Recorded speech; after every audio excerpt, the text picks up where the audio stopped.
Invitado de hoy, solo les voy a decir una cosa: sobrevivir.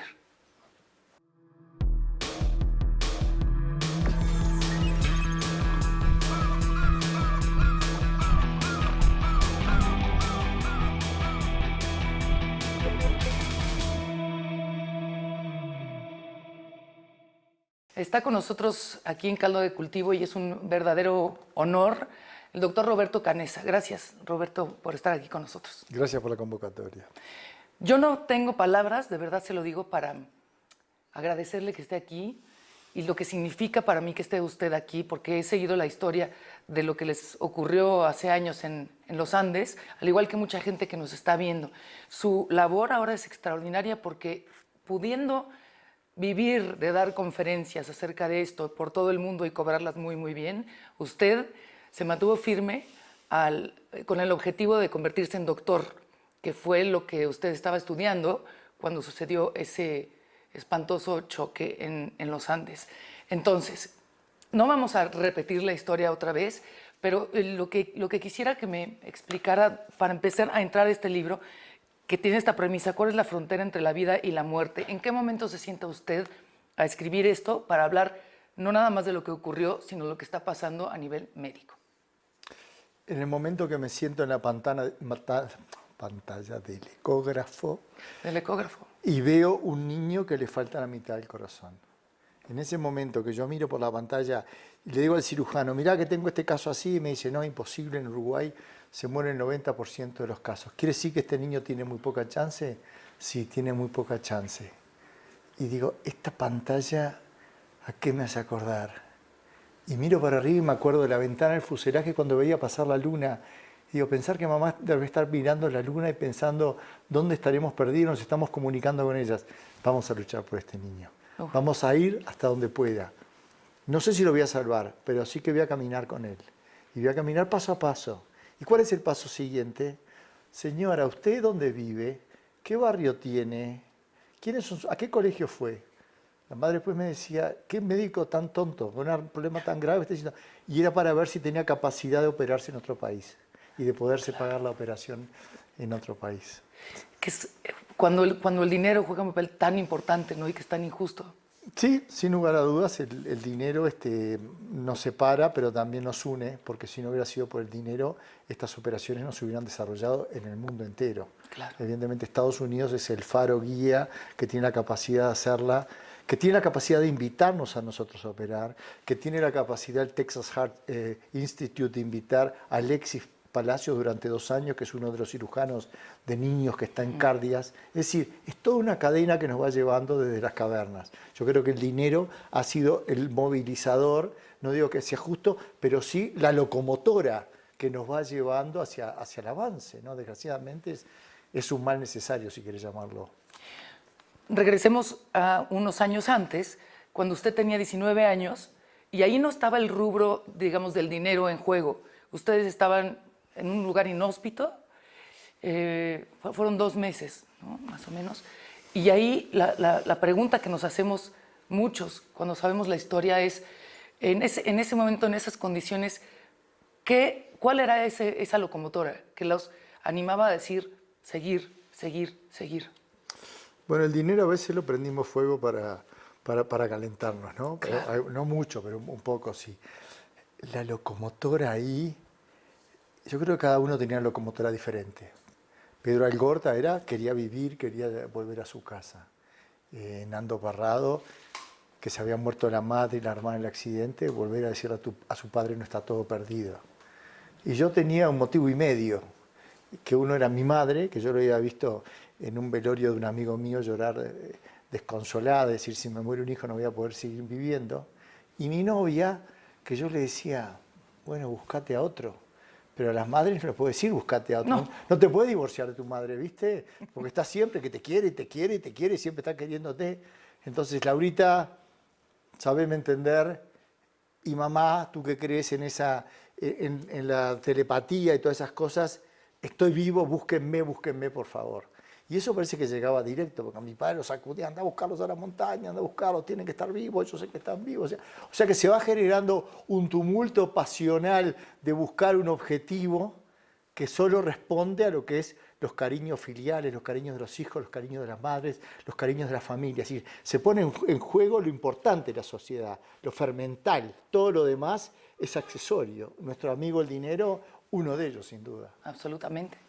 En este libro, Tenía que sobrevivir, doctor Roberto Canessa y Pablo Bierchi, nos cuenta esta historia, pero no nada más desde la perspectiva de, en ese entonces, ese joven Canessa de 19 años, sino de los diferentes actores que también participaron. Aquí podemos escuchar la voz de alguno de los pilotos, podemos escuchar la voz de Laurita, que está aquí con nosotros, ahorita vamos a platicar con ella, de su papá, cómo fueron, digamos, poniendo sus testimonios ellos para hacer, digamos, el círculo completo de lo que sucedía cuando ustedes no tenían contacto con la humanidad. Y bueno, cada cual jugó sus roles en el tiempo, te diría, porque en esa época, bueno, eran los compañeros heridos, era que los más fuertes pudiéramos caminar en un entorno donde no se salva solo el más fuerte, sino el que tiene más ganas de vivir, donde Carlitos Páez con su misticismo poderoso ayuda muchísimo a creer en ese Dios que conocimos en los Andes, que todo lo puede, diferente del Dios de todos los días, donde Coche Inciarte estaba con sus chistes, donde Fito Strauch era un poco la voz de la sabiduría mayor, es decir, hay toda una interacción de actores que llevan a ir generando intentos de sobrevida, donde el primer intento es mantenernos juntos para que nos vengan a buscar, donde el segundo intento son algunos muy valientes que se agotan en la montaña, inclusive mueren más prontamente por haber prodigado sus energías demasiado pronto, en un entorno que te hace quedarte en ese lugar e imprevisible y pensando que no existe peor situación para un ser humano. Claro, absolutamente.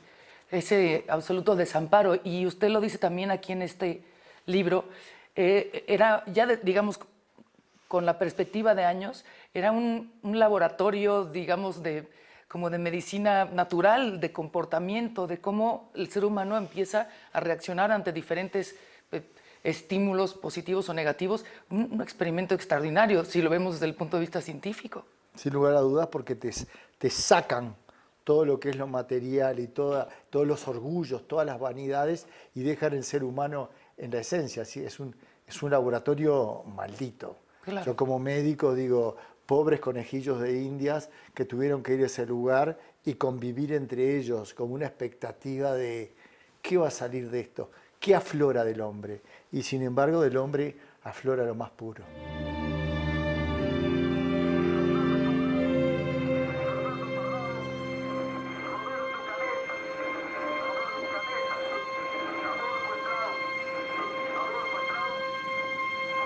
Hacemos una pausa y vamos a platicar con la que en ese entonces era la novia del doctor Roberto Canessa. Tenía 19 años y hoy está aquí con nosotros.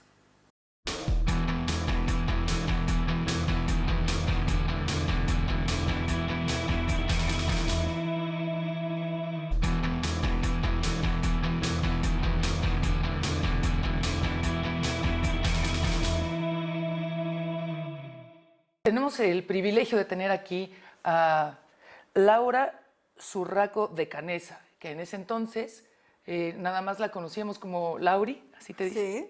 Sí, así me dice. Gracias por estar aquí y gracias por también incluir tu voz en este libro, Tenía que sobrevivir. Tú cuentas tu parte de cuando recibiste la noticia, casi que tuviste que tomar un calmante. Cuéntanos cómo recibes la noticia.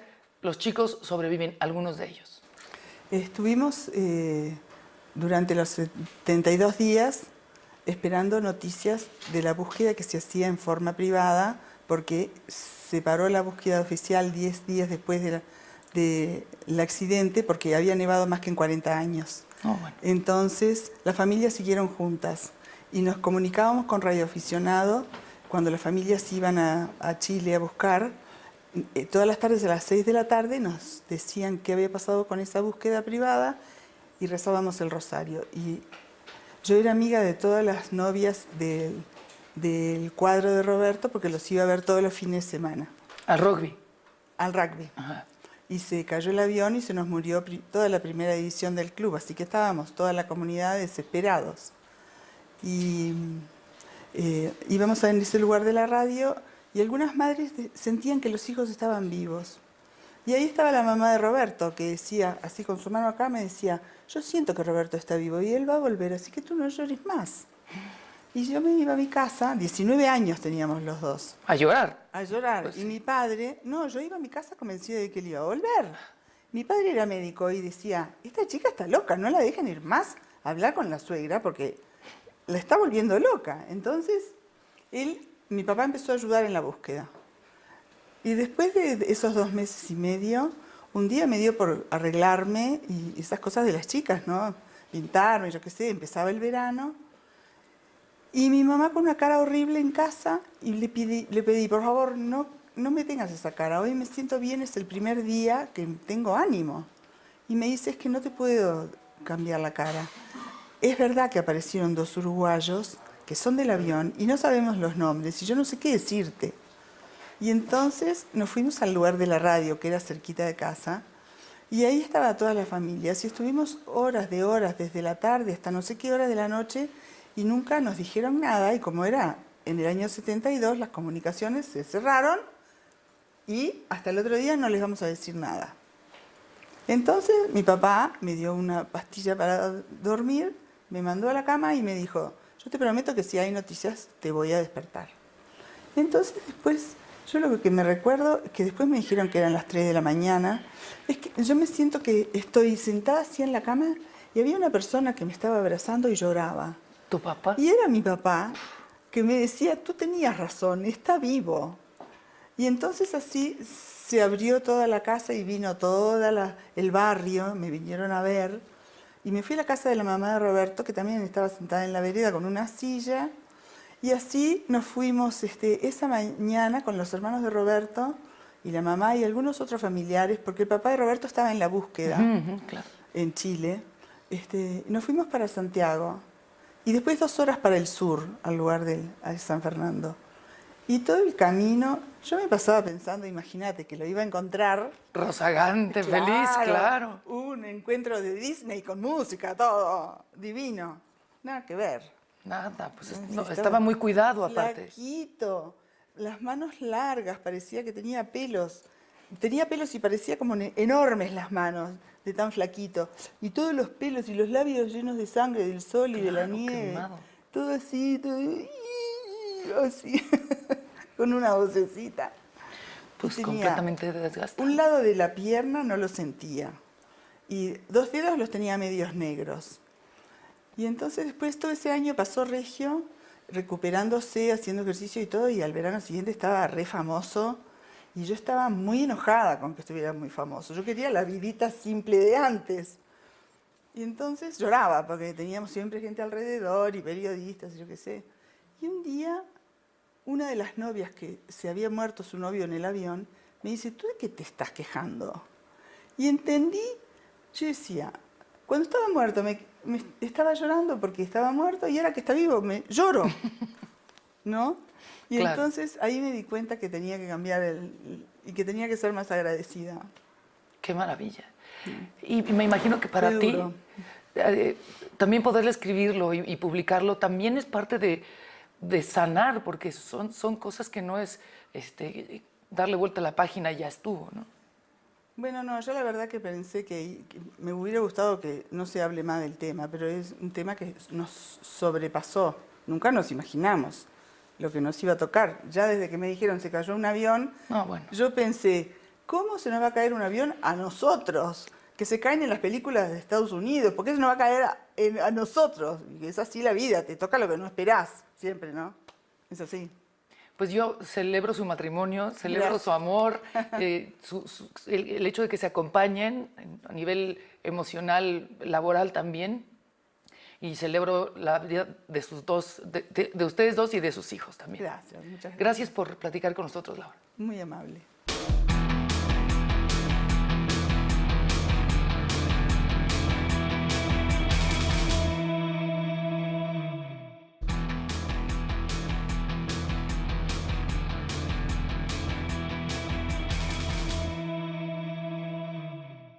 Seguimos platicando con el doctor Roberto Canessa. Tenía que sobrevivir, es el nombre de este libro, lo vemos a él en la portada, porque aparte tomaban fotos, tenían cámara, hay muchos momentos que tenían fotos e incluso cuando los rescatan hay una filmación. Pero regresaba a la pregunta, este grupo de hombres, porque al final quedan puros hombres, ¿no? ¿Existía la posibilidad de bromear, de tener humor, de reírse entre ustedes, de reírse de la propia tragedia? Sí, yo creo que la capacidad en ese grupo donde no habían códigos, pero si tenías algo lindo para decirlo, lo decías, y si tenías algo triste para no decirlos, se vio inclusive en los momentos más terribles, cuando tenemos que humillarnos al máximo en ser humano y tenés que comerte a un muerto. Y te das cuenta que ese muerto lo estás homenajeando porque te está dando la vida con su cuerpo que no está más ahí. Y Gustavo Cervino, muy emocionado, dice, si yo me muero y no me comen, no se los voy a perdonar. Gustavo, ¿quién te va a comer a vos? Preferimos comer una comadreja maloliente que comerte a vos, Gustavo. Con vos nos vamos a envenenar seguro, quédate tranquilo. Y en ese momento fue como una explosión de alegría, Oreja, ¿qué te venís? ¿Qué te vas a morir? Vos no te vas a morir nunca, dame un abrazo, vamos a seguir, estamos juntos, Dios nos puso acá y acá vamos a salir entre todos. Es decir, ay, qué fuerte. una máquina desde el humor y la tragedia a la explosión de amor y alegría, ¿no? Yo percibo, por lo que he visto, he leído, que tenían una especie de temor de ser juzgados, ¿no? Una vez que su mamá o Laura o la gente supiera que tuvieron que llegar a ese extremo para sobrevivir. Hay una escena también en donde me parece que está uno de los hijos de uno de sus compañeros que se lo comieron. Y entonces él dice algo así como, pero el viejo sigue vivo a través de ustedes, ¿no? Me parece que el grueso de la población tenía muy claro que esa era parte de la supervivencia, que no estaban ustedes matando a alguien para sobrevivir. ¿Se sintieron muy incomprendidos o cómo fue esa respuesta? Mira, los hermanitos Nicola eran 4. Cuando salimos el mayor tenía 10 años, el menor tenía 4. Los padres fallecieron en la montaña y los niños los estaban esperando en la casa. Y de las cosas que a mí más me preocupaba era qué iba a ser de esos niños. Uh-huh. Pero sufrir en comunidad es sanar. Y nosotros tenemos la comunidad de los Soul Christians. Uh-huh. Y esto le sucedió a la comunidad. Entonces toda la comunidad siempre ayudó a esos niños a salir adelante y los curas en el colegio los apoyaban, los irlandeses. Y eso que decís tú lo dijo Juanpe Nicola 30 años después en la tumba de sus padres con sus hijos cuando tenían la edad que teníamos nosotros, claro, en la montaña. Claro. Y es de una gran dignidad esos chicos, como el ejemplo de vida que nos dan, ¿no? Nos intimidan como me intimidan algunos de los pacientes como el gran Tomás que habrás leído ahí. Uno de esos niños estaba enfermo, usted lo ayudó también, ¿no? Es verdad, sí. Es verdad, el pobre Pepe tenía un lupus y fuimos a Stanford, a Estados Unidos, y bueno, ahora está casado, fue presidente del club, tiene 4 hijos, lo agarró un tumor en la cara, le quedó un poco la cara desviada, y es como la poesía de los heraldos muertos de la muerte, que a veces la vida se ensaña con ciertas personas y el hombre que trata de huir de eso. Hay gente que realmente su cordillera es, si la mía fue 2 meses, es de muchos años las de ellos. Claro, sí, es cierto. Quisiera preguntarle,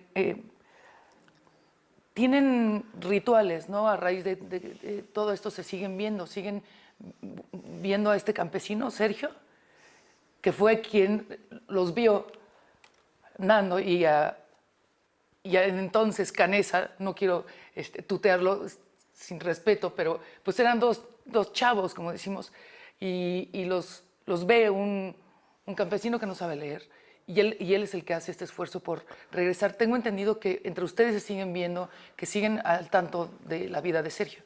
Sí, él vino a Uruguay, que es un país bastante plano, y dice, que se ve lejos acá, dice, porque él ve cerca, ¿no? Uh-huh. El año pasado le habíamos ayudado a cambiarse la cadera y estábamos conversando con él. Y digo, ¿sabe una cosa, don Sergio? Han pasado muchos años, pero cuando usted nos vio y Nando le tira la carta y usted le tira esos 2 panes maravillosos que Nando me trae y yo no quería comer porque si él se lo había ganado caminando, yo no tenía derecho, y Nando me lo compartió en esa comunión tan divina. Esos 2 panes, Sergio, no me voy a olvidar nunca. Como 2 panes, yo le tiré 5 panes al caballero. Nando, ¿cuántos panes le tiraste al herrero? Músculo, no sé, tantos años, no me acuerdo, no sé. Y con eso los sobrevivientes lo enloquecen a Nando y es un motivo de broma todos los 22 de diciembre y todo. Y dice, bueno, te llevé uno, estaba muerto de hambre y todo.